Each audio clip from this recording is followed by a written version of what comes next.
Hey guys, Andy McCann here with CrossFit Garage, where intensity is king and routine is your enemy, and Thanksgiving is coming. And if you've got friends or people you hate and you wanted to get them to come to CrossFit, then here's how you do it. So first off, if you've got somebody in town, well, actually, let me just show you how you do it. So come to our main page right here, have them fill out this form. I will email them, call them, contact them, text them some way, and they can just tell me, hey, I'm in town with so and so, whoever you are, right?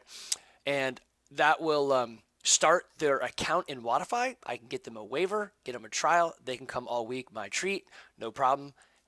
Have them enjoy. So, if you bring someone brand new, please bring them to one of our new member classes, and those are at 9:30. Oop, that didn't work. So they're at 9:30 a.m. and 8 o'clock p.m. because the coach can actually focus on them. If they've never done CrossFit before and you bring them into one of the typically larger classes, I don't know, like 5:15 a.m. or 8:30 a.m. or one of the PMs, then they may get lost in the shuffle. The coach is supposed to be focusing on members that, well, just normal members that have been there a while, veterans, I suppose. In a new member class, they can focus on new members. I know they're not actually going to sign up, but we want to give them a good time and teach them some stuff, and so we'll do that for you. So please have them use that.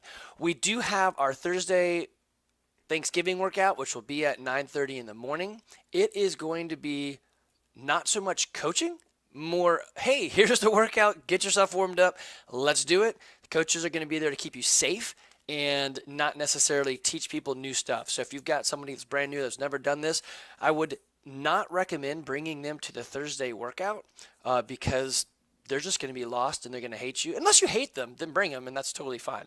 So probably not the best thing, not ideal. I've had people show up and then send me texts or emails later, say, hey, the gym is nice, it's big and all that, but your programming and your coaches suck because nobody even talked to me. I'm like, well, it's Thursday of Thanksgiving and it's chaotic, and their job isn't necessarily to make you feel welcome. Their job is to get everyone through a workout. So just understand Thursday is going to be different and crazy. It's just one class all day. There is a shortened schedule. Let's see if I can pull that up. Here you go. So basically Thursday is only 9:30, and then we're also chopping these two classes out of the morning on the Friday. But everything else, according to my coaches, they are good to go for all the normal stuff. Next thing I wanted to point out to you guys, especially you new folks, is how to use Wodify to your advantage. Best thing you can do is put in all the information on all the blocks. You'll see the workout, see it right there where it says a reference and it's got some items. Those reference items aren't for you to actually go and do. They should be part of the workout. For instance, right here you have a hang clean, power clean, squat clean. Thus we have them right here. And done correctly, like look at Master Kim right here. He did two cleans, or the squat cleans, for 115. And so it gives him an estimated 1 rep max of 118. Now he could probably do more, but at least it builds him a number and it starts adding these percentages. So he's probably never done a hang clean before, and correct. So he didn't have any other numbers. So if this ever came up as do a percent off your hang clean, he wouldn't know it. But because he puts these numbers in, he can then go back and look and tell what's going on. So you notice, I guess in this case, the guys, I must have talked to the guys that day and we all put it in. Girls didn't put it all in, but they could possibly have some numbers in here. Let's see.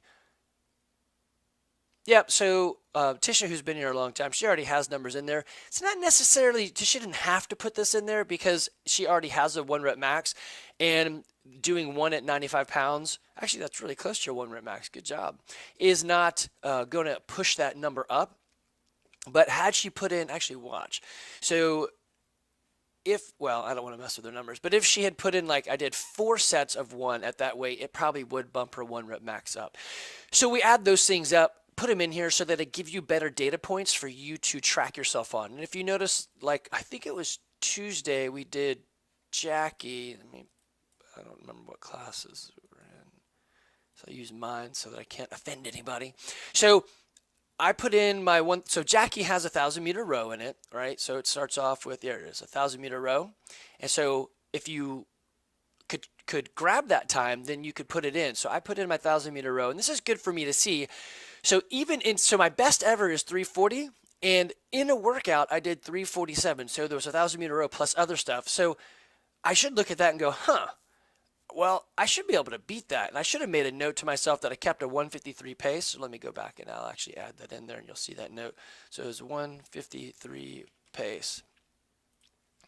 So now when I go look at these notes, I'll see, hey, it's a 153 pace. So if I want to cut a couple seconds off, maybe go for a 151 pace, maybe that'll get me below that. A 152, I think that'd maybe cut it.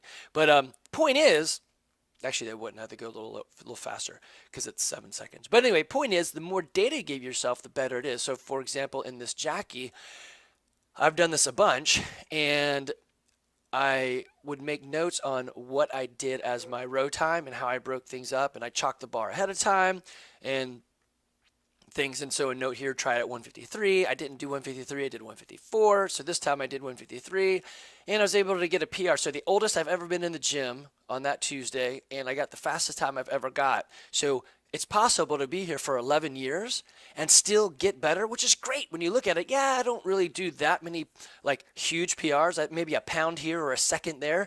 But what it's saying is I'm still fitter now than I was before. So I'm still getting fitter and holding off feebleness. So track these numbers. Hopefully over time you'll have great stuff. You can look at this stuff and go, oh yeah, I can beat myself here. I can compete against myself. It's also fun to have someone in class with you that you're pushing against. So, you know, me and Joe, whoever it might be.